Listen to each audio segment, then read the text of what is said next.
જય શ્રી કૃષ્ણ. જય હો, મંગલમય હો. માના ખજાનામાં ત્રીજા પટારામાં ઉભરાઈ પડે એટલા રત્નો છે, જેમાં આપણામાં રહેલા અદૃશ્ય રત્નો છે, દેવો, જે દેખાતા નથી પણ અનુભવાય છે. કારણ કે પ્રત્યેક દેવોના સ્પંદનો આપણે અનુભવીએ છીએ. દુનિયામાં માનવ જેવો કદરહીન કોઈ જ નથી.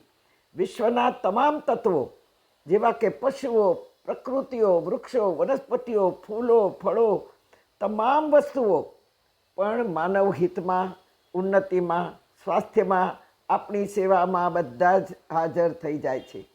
પણ આ બધાએ આપેલા સાથ, સહકાર, સ્નેહ, સ્વાદથી માંડી સ્વાસ્થ્ય સુધી સતત આ બધાએ સહારો આપ્યો છે. સાગર, સરિતા, પવન, પાણી, પહાડ, આ બધાએ આપણને સહારો આપ્યો છે.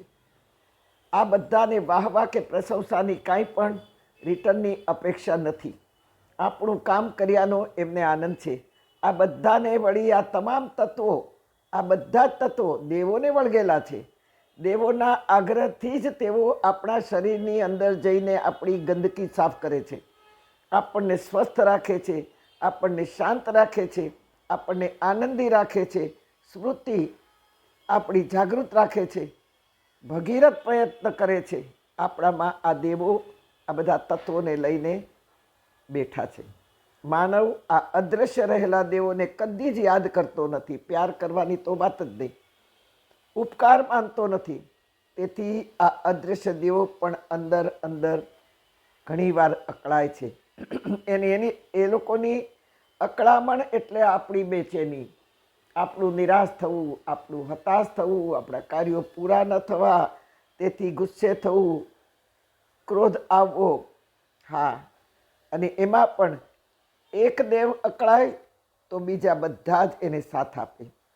એક દેવ રૂઠે તો બધા જ દેવો રૂઠે. ત્યારે આપણું સ્વાસ્થ્ય પણ હલી જાય. મૂર્તિમાં છુપાયેલ દેવોને કરેલી પ્રાર્થના પણ તે વખતે નિષ્ફળ જાય. કારણ કે જે દેવો આપણને અંદર વળગીને રહ્યા છે એમની જ કદર થતી નથી. એટલું જ નહીં, પણ એમને આપણા ભોગમાં અને આપણા સુખ સગવડમાં જો આપણે વાપરતા હોઈએ તો દેવો અકળાય છે. આપણે દેવોને જે જોઈએ છે તે દેતા નથી, પણ જે એમને નથી જોતું તે પરાણે એમના માથા ઉપર ઠોકી બેસાડીએ છીએ. આપણી અંદર રહેલા દેવો અકળાય છે. હા, મૂર્તિમાં દેખાય છે તેથી તો તેના આંખોથી દર્શન થાય છે. જ્યારે આપણી અંદર રહેલા દેવો દેખાતા નથી, તેથી તેઓ સ્પંદન આપે છે. સ્પંદનમાં આપણે આગળ વાત કરી, આપણને શાંતિ આપે, સ્મૃતિ આપે, શક્તિ આપે, આપણને અનુભૂતિ કરાવે, આપણા અનુભવ કરાવીને ખુશ થાય દેવો. કોણ દેવો છે? એ કેમ દેખાતા નથી? તેઓ આપણી અંદર રહીને શું કાર્ય કરે છે? તેઓ આપણામાં રાજી છે કે નહીં? જો હોય તો આપણે નિરાશ કેમ થઈએ, ગુસ્સે કેમ થઈએ, બેચેન કેમ થઈએ? આપણને કેમ વાત વાતમાં ક્રોધ આવી જાય? નક્કી આ દેવો આપણી અંદર રૂઠેલા છે, ગુસ્સામાં છે. યાદ રાખજો, આપણી અંદર રહેલા એક દેવ જો રીસાશે તો બીજા દેવો પણ રીસાઈને એમને જ સાથ આપશે.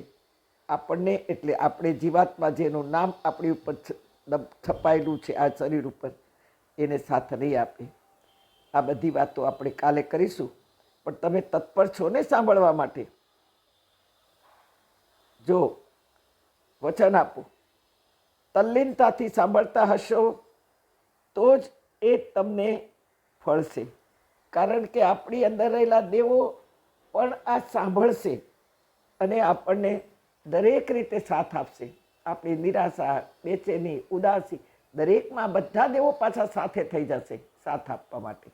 પણ પહેલાં તલ્લીનતાથી એમને સાંભળો, તત્પરતાથી સાંભળો, અને પછી એને સંકલ્પ સુધી લઈ જાઓ.